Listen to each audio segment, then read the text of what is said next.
300 টাকার 3 মাসের সুদ 30 টাকা হলে বার্ষিক সরল সুদের হার কত? তাহলে একটা ভালো অঙ্ক। তাহলে এখানে হচ্ছে আসল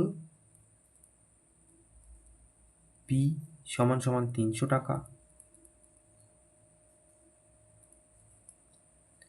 সময় এটা টি সমান সমান 3 মাস, তার মানে 3 মাস মানে কত?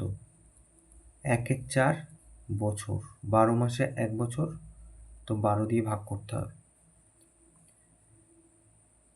এখানে বলেছে সুদ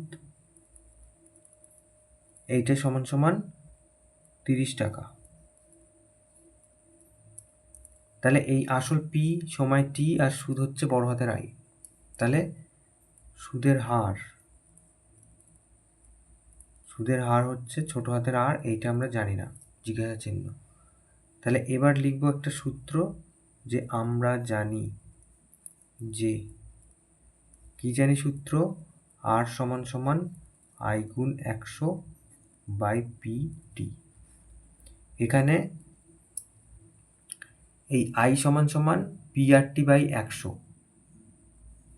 এইটা হচ্ছে মেন সূত্র, তার থেকে আমরা এটা পেতে পারি। তাহলে আই এর মানটা বসিয়ে দিই। আই মানে হচ্ছে 30, এদিকে হচ্ছে 100,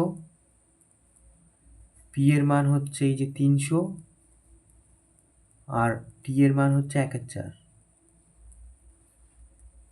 তাহলে 30 গুণ 100, এখানে 300 ভাগ করা ছিল, তাহলে নিচে লিখব, আর 1/4 উল্টে যাবে,